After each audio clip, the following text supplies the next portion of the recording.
Bismillahirrahmanirrahim. Assalamualaikum warahmatullahi wabarakatuh. Alhamdulillahilladzi hadana li hadza wa ma kunna linahtadiya laula an hadanallah. Asyhadu an la ilaha illallah wa asyhadu anna Muhammadan abduhu wa rasuluh. Segala puji bagi Allah Subhanahu wa taala yang telah memberikan kita nikmat dan karunia-Nya lah sehingga saya dapat menyelesaikan UTS dengan mata kuliah perkembangan individu.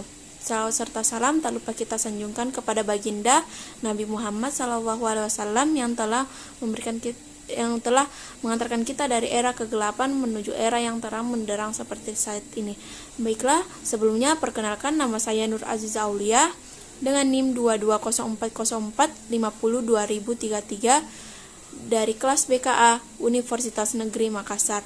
Baik, adapun materi yang saya akan bawakan yaitu aspek-aspek emosi, sosial, moral, dan religi agama.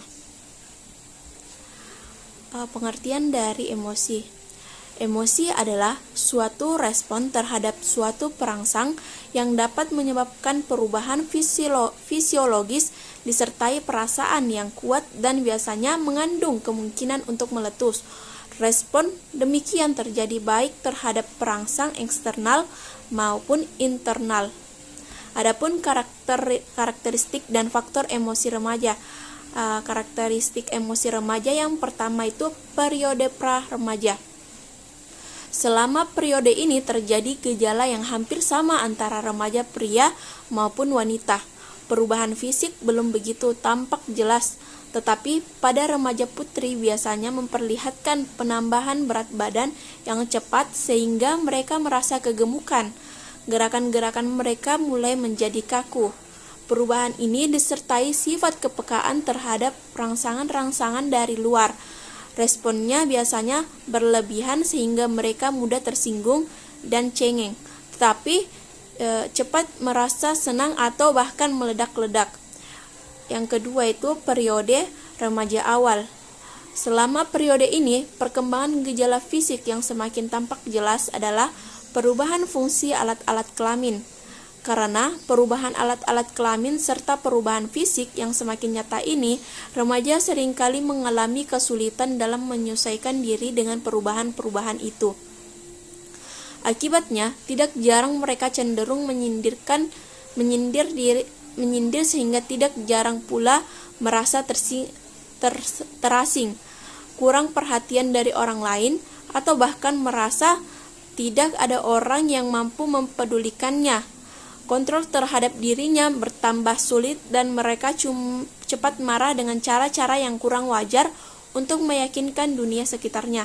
Perilaku seperti ini sesungguhnya tidak terjadi karena adanya kecemasan terhadap dirinya sendiri sehingga muncul dalam reaksi yang kadang-kadang tidak wajar. Yang ketiga itu periode remaja tengah. Tanggung jawab hidup yang harus ditingkatkan oleh remaja untuk dapat menuju ke arah mampu memikul sendiri seringkali menimbulkan masalah tersendiri bagi remaja. Karena tuntunan peningkatan tanggung jawab ini tidak hanya datang dari orang tua atau anggota keluarganya, melainkan juga dari masyarakat sekitarnya. Maka tidak jarang masyarakat juga terbawa-bawa menjadi masalah bagi remaja. Melihat fenomena yang sering terjadi dalam masyarakat yang sering kali juga menunjukkan adanya kontradiksi dengan nilai-nilai moral yang mereka ketahui. Maka tidak jarang juga remaja mulai meragukan tentang apa yang disebut baik atau buruk. Akibatnya, remaja seringkali ingin membentuk nilai-nilai mereka sendiri yang mereka anggap benar, baik, dan pantas untuk dikembangkan di kalangan mereka sendiri. Poin keempat yaitu periode remaja akhir. Interaksi dengan orang tua menjadi semakin bagus dan lancar karena mereka sudah semakin memiliki kebebasan yang relatif, terkendali dan emosinya pun mulai stabil. Pilihan arah hidup sudah semakin jelas dan mulai mampu mengambil pilihan serta keputusan tentang arah hidupnya secara lebih bijaksana meskipun belum bisa secara penuh. Mereka juga mulai memilih cara-cara hidup yang dapat dipertanggungjawabkan terhadap dirinya sendiri, orang tua, dan masyarakat. Adapun faktor yang mempengaruhi emosi remaja, yang pertama, perubahan jasmani. Yang kedua, perubahan pola interaksi dengan orang tua. Yang ketiga, perubahan interaksi dengan teman sebaya. Yang keempat, perubahan pandangan luar. Yang kelima, perubahan interaksi sekolah. Baik, adapun aspek sosial, perkembangan sosial. Pada masa remaja juga terdapat perkembangan sosial yang kognition, yaitu kemampuan untuk memahami orang lain. Pemahaman ini mendorong remaja untuk menjalani hubungan sosial yang akrab dengan teman sebaya, baik melalui jalinan persahabatan maupun percintaan. Adapun karakteristik penyelesaian sosial remaja. Baik, yang pertama itu menjalani hubungan yang baik dengan para anggota keluarga atau orang tua dan saudara. Kedua, menerima otoritas orang tua dan menerima batasan-batasan keluarga.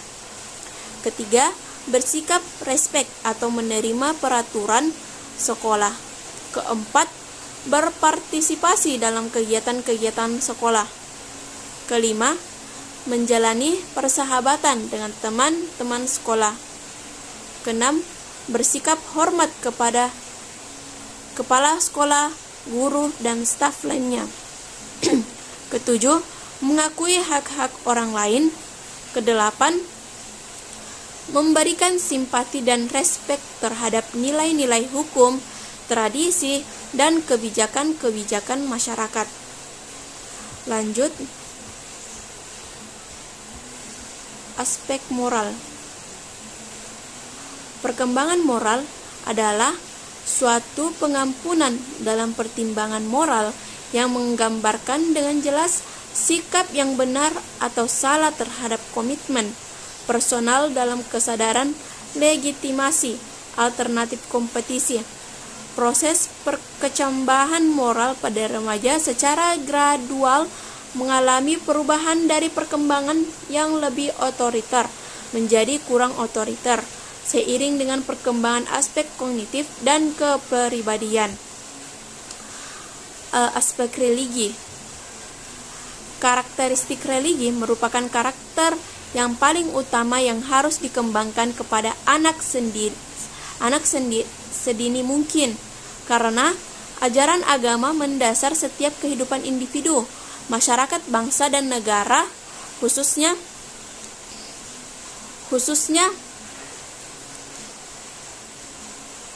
di Indonesia, karena Indonesia adalah masyarakat yang beragama dan manusia biasa mengetahui benar dan salah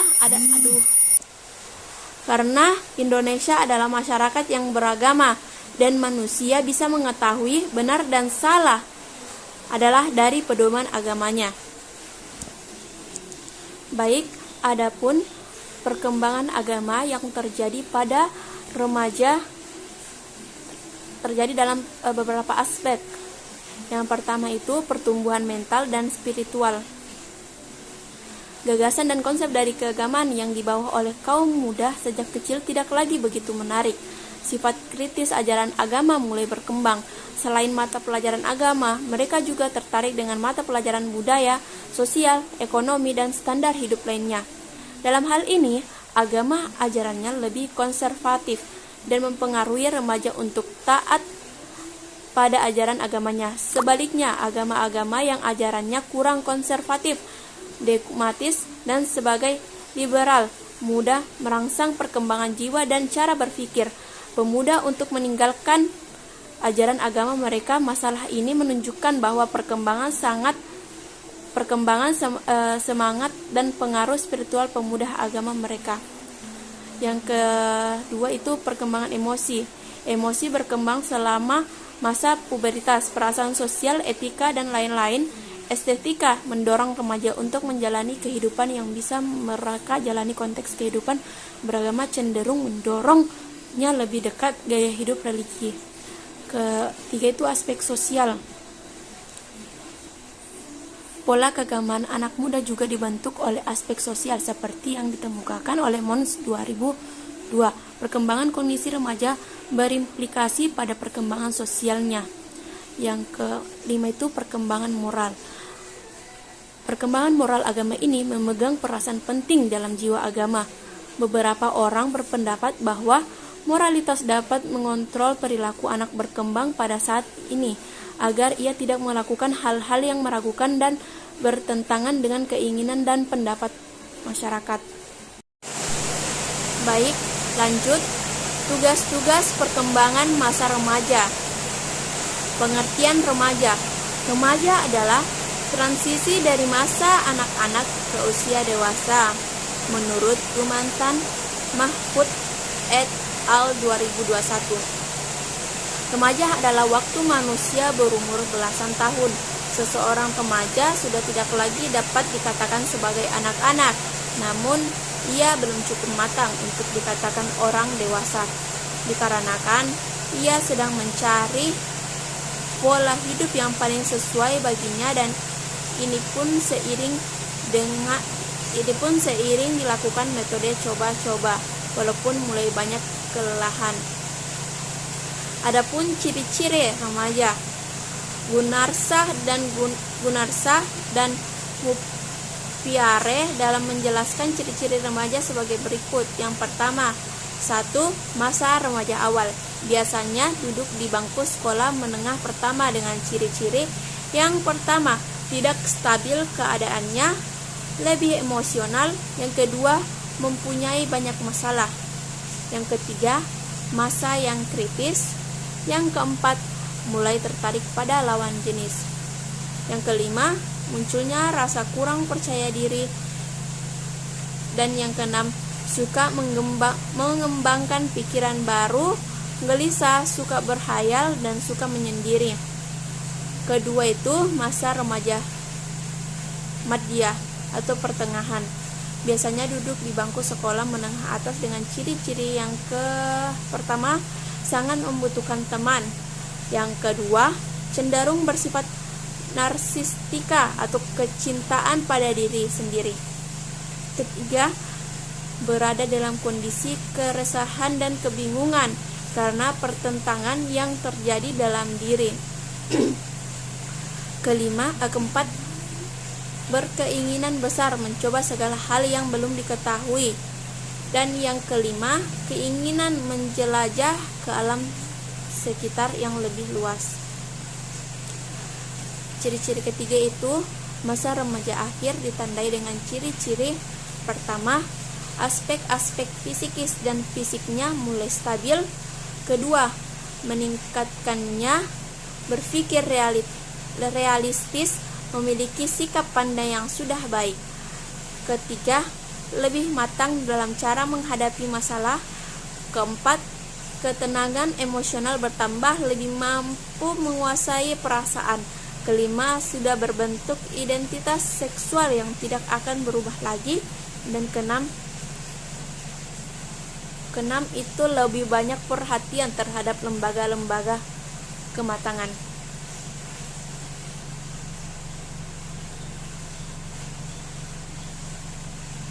Baik, lanjut.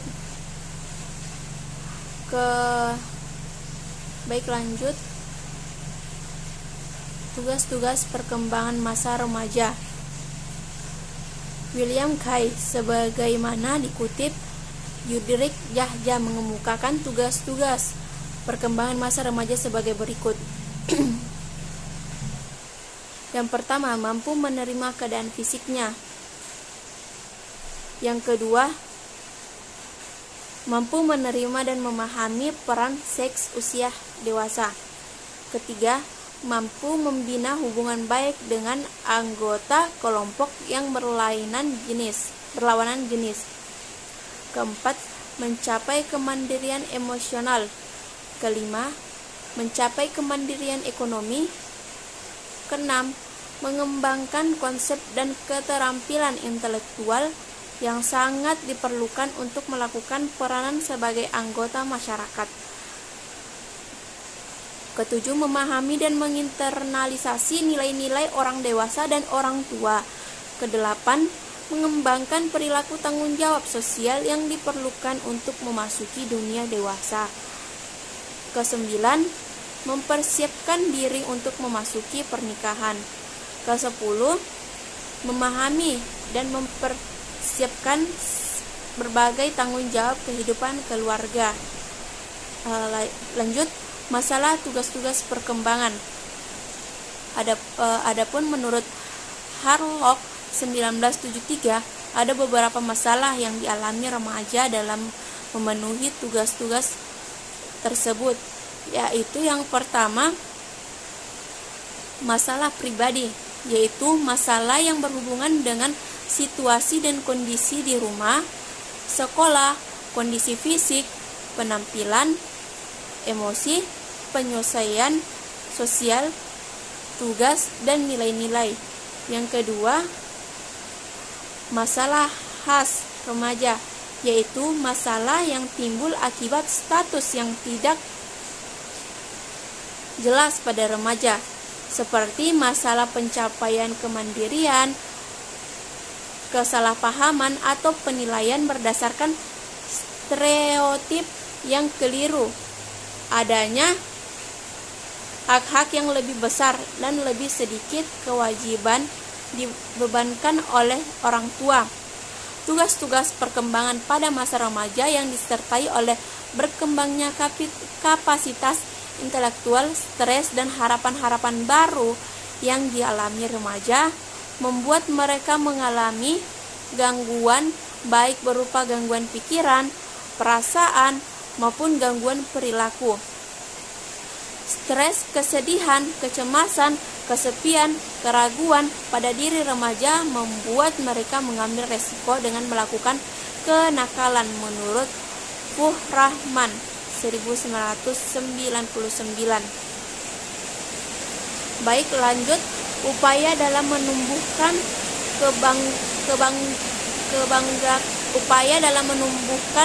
kebangkan tugas-tugas perkembangan. Yang pertama, itu memberikan banyak kesempatan kepada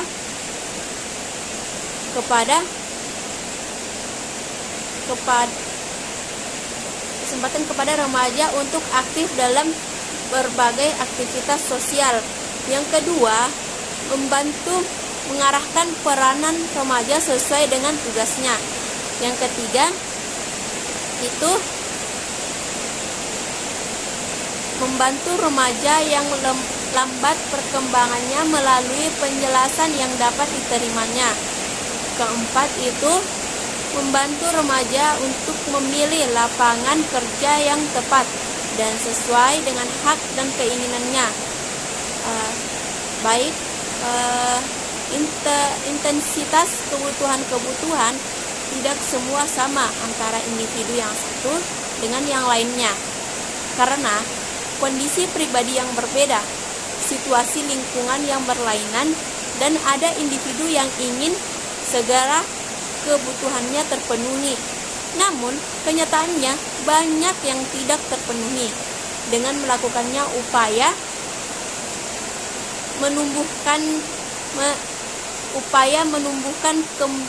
menumbuh kembangkan pada remaja dapat membantu remaja untuk menemukan jati dirinya.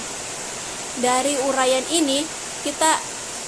ini nampak bahwa tugas perkembangan dan kebutuhan merupakan suatu yang muncul pada periode tertentu dalam rentang kehidupan remaja. Apabila tugas dan kebutuhan dapat terpenuhi, maka membawa kebahagiaan dan kesuksesan dalam menuntaskan tugas-tugas perkembangan berikutnya. Begitu pula juga dengan sebaliknya. Apabila gagal, maka akan menyebabkan ketidakbahagiaan pada remaja yang bersangkutan, menimbulkan penolakan masyarakat dan kesulitan dalam menuntaskan tugas-tugas perkembangan periode berikutnya.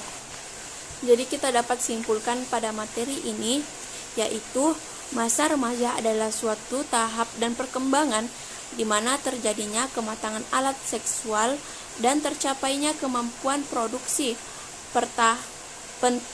produksi. Pentahapan perkembangan ini mengikuti tahap perkembangan kemampuan fungsi fisik individu selama mengikuti perkembangan tidak mempunyai kehidupan yang statis melainkan dinamis, dan pengalaman belajar yang disajikan kepada mereka yang sesuai dengan sifat khasnya dan sesuai dengan masa perkembangannya. Remaja yang berkembang sempurna dapat memperlihatkan berbagai kemampuannya. Baik, cukup sekian.